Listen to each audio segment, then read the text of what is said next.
Good evening, Black Caucus members. I hope all is well as we prepare for this holiday season with your families and your loved ones.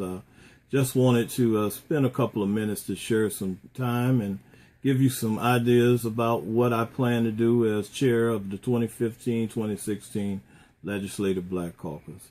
As many of you are aware, we're going to face some very challenging and some very exciting things coming into the next session. And I just wanted to take some time out to share my vision and how we can move the caucus back to a more progressive and prominent position, not only within the legislature, but within the community, African-American community at large.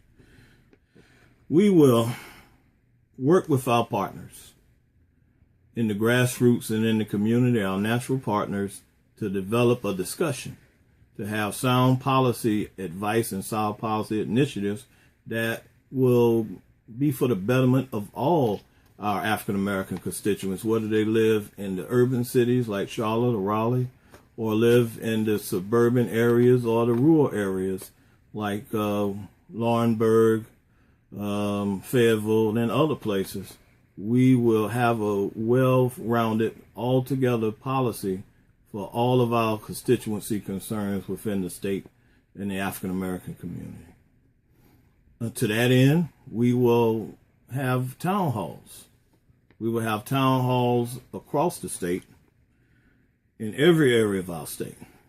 Our constituents need to know who their representatives and senators are, and we need to know firsthand their issues and their concerns. This can be accomplished by quarterly town halls and community forums in strategic areas of the state. We need to build and strengthen relationships with our partnerships on the national level, including the National Black Caucus of State Legislators, the Joint Center for Political and Economic Studies, and other groups who can help us build policy and make policy suggestions to support our core constituency. We will develop and form a corporate roundtable where members of the caucus can engage in frank and open discussion with the business community of the state to be leaders of economic development and job development initiatives for the African American community.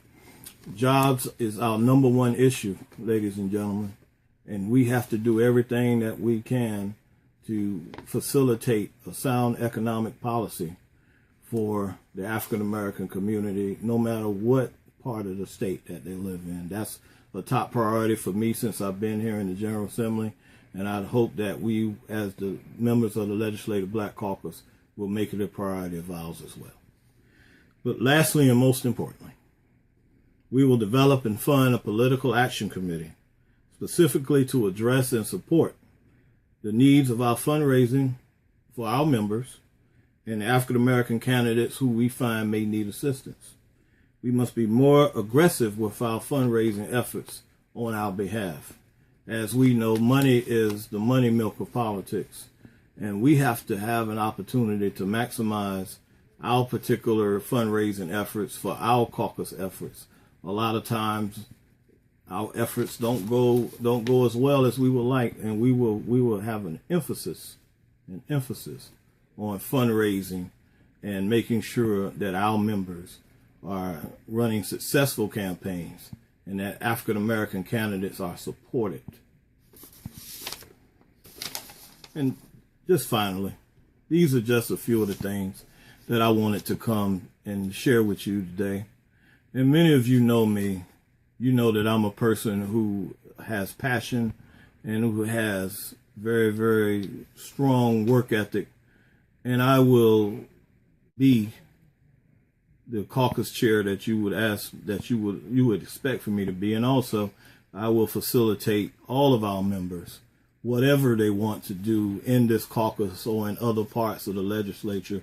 I will be there to fight for them just as I fought for you in the past. I've stood with you against voter ID. I've stood with you against Stand Your Ground. I've stood with you when we wanted to expand Medicaid to all parts of the citizens of this state. And I will do that as your chair and as your fellow legislator. So thank you.